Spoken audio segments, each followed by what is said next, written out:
Bismillah ar-Rahman ar-Rahim, wa salatu wa salamu ala ashraf al-mursalin wa ala alihi wa ashabihi ajma'in.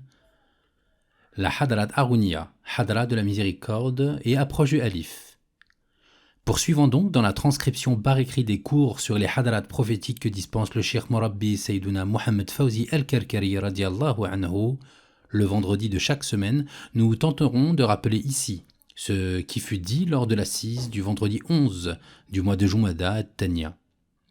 La Hadra Harouniya est, comme nous l'avions déjà précisé auparavant, dans notre tariqa Karkariya, la Hadra de l'approche du Alif al-Fardani, effectuée par la lecture du Ha de l'Ism al-Mufrad, et ce à partir des deux secrets, du Fasl et du Wasl, donc de la scission et de la réunion, ou différemment dit, du Jamel et du Jalal.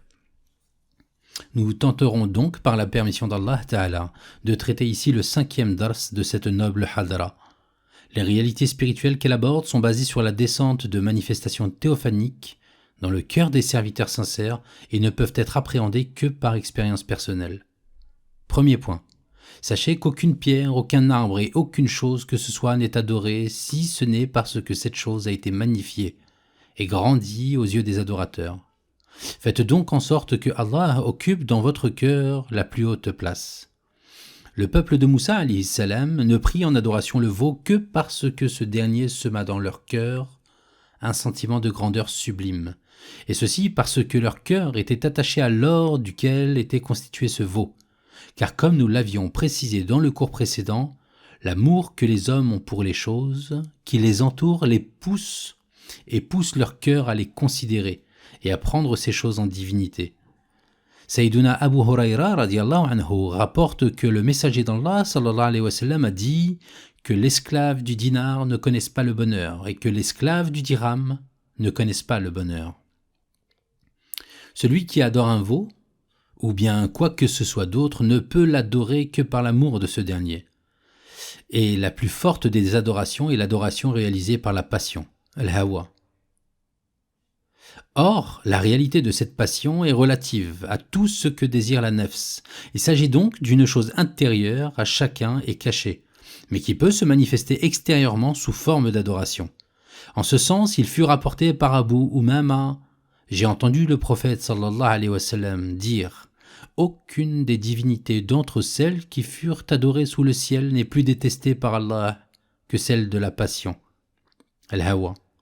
Et Allah subhanahu wa ta'ala dit dans le Coran: « Vois-tu celui qui prend sa passion pour sa propre divinité, et Allah l'égare sciemment. » Sourate 45, verset 23. Le fait donc de s'en remettre à la passion uniquement sans prendre en considération la science éloigne de la vérité, et à partir du moment où le suivi de cette passion ne se réalise pas dans la voie tracée par les messagers, en revanche, pour celui qui est celui dont la passion est conforme à cette voie, Sayyiduna Omar ibn Abdelaziz radiallahu anhu dit: « Si la passion est en accord avec la vérité, alors c'est ce qu'il y a de mieux, littéralement du miel et du beurre. » Et dans un hadith rapporté par Abdullah ibn Amr ibn As, le prophète sallallahu alayhi wa sallam a dit: « Nul d'entre vous n'est croyant jusqu'à ce que sa passion aille dans le sens de ce avec quoi je suis venu. » Fais donc de Allah l'objet de ta passion, jusqu'à ce que cette passion te domine complètement. Disparais, anéantis-toi et délaisse ce qui est vain, car lorsque dans ta tombe les deux anges viendront te demander qui est ton Seigneur, ta langue ne saura répondre par autre chose que ce qui était l'objet de ta passion dans ce bas monde.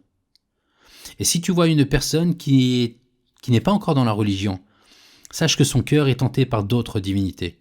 Ne laisse donc dans le tien aucune place à qui que ce soit en dehors de lui, et demeure, quoi qu'il arrive, accroché à la loi du messager d'Allah sallallahu alayhi wa sallam. Sache également que les adorateurs se divisent en deux catégories. La première catégorie est celle de ceux qui adorent Allah pour son paradis ou bien par peur de son enfer. Si donc il n'y avait pas eu de paradis ni d'enfer, personne n'aurait adoré Al-Qahhar, le très coercitif, qui exerce des contraintes très difficiles.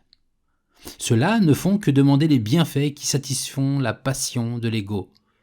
Cela dit, cette passion est bonne et odorable puisque la loi divine l'a permis et même encouragé. La seconde catégorie est celle de ceux qui adorent Allah pour Allah uniquement, sans désirer son paradis ni rechercher l'éloignement de son enfer.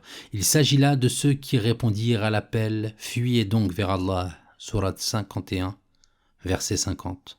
Ils constituent l'élite d'entre les serviteurs, ceux qui préfèrent la vision de leur Seigneur, sa connaissance, son rapprochement et son invocation à toute autre chose.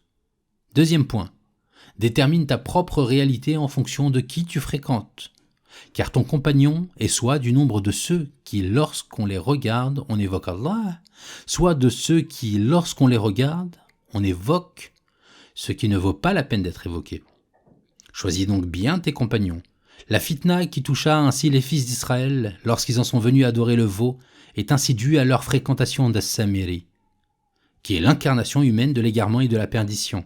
Si donc leur fréquentation de Sayyiduna Moussa alayhi salam avait été sincère, intérieurement et extérieurement, ils auraient été du nombre des bien guidés, parce que Sayyiduna Moussa alayhi salam est quant à lui l'incarnation humaine de la guidée et de la réussite. Et de même, toute personne fréquentant un héritier mohammedien, sans toutefois faire preuve de sincérité avec lui, intérieurement ou extérieurement, ne peut que périr. Le mouride doit donc impérativement se montrer sincère sur les deux plans.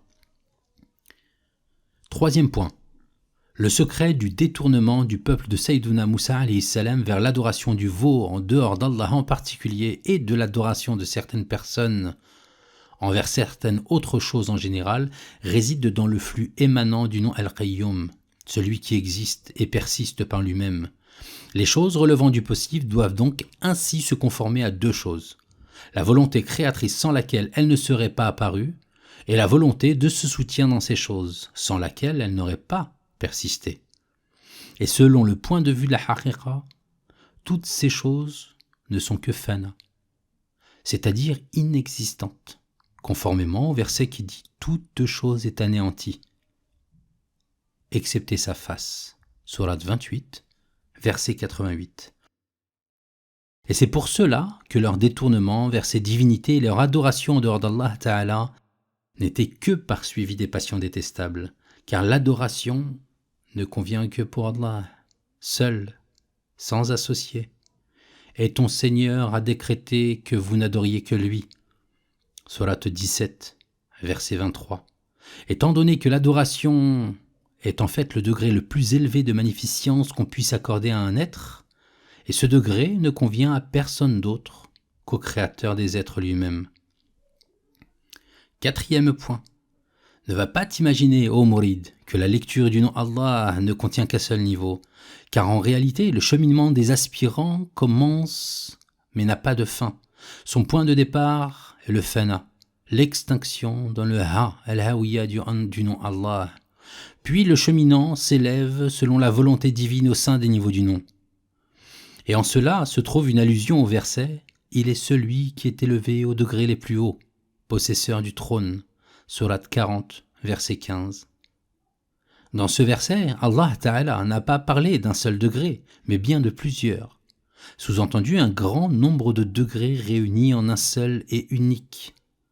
Et prends garde de ne jamais oublier, au sein de la réunion et de la réalisation du tawhid, les autres niveaux de lecture, car tu manquerais ainsi aux droits qui leur sont dus. Réalise-les donc tous par la sharia de notre prophète sallallahu alayhi wa sallam, afin que ne t'en soit pas demandé compte au jour du jugement. Cinquième point.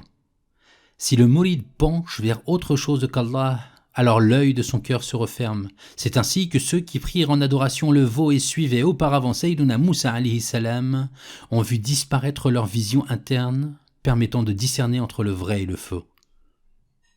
Et de même, lorsque l'œil du cœur se referme chez le mouride, cela n'est pas sans effet sur le comportement du mouride, que tu vois alors manquer de respect et de adab dans les assises de dhikr, que tu vois manquer de ta'dim pour l'ism al-mufrad, avec lequel il est pourtant entré en khalwa. Prenez donc garde. Si vous ne magnifiez pas le nom d'Allah, quel ma'arifa et quel secret prétendez-vous détenir ? Le cheikh vous a fait grâce de la lumière et de la connaissance, et il ne vous a demandé pour cela ni argent, ni rien de ce bas monde, mais plutôt il a fait de la convenance et du adab le prix de cette connaissance. Le bon comportement est le prix de ce que tu vois avec ton cœur. Si ton comportement se perfectionne et ainsi tes traits de caractère deviennent louables, nous t'élevons davantage. Mais si tu venais à penser que tu es quelque chose qui mérite d'être mentionné, alors nous t'arracherons absolument tout.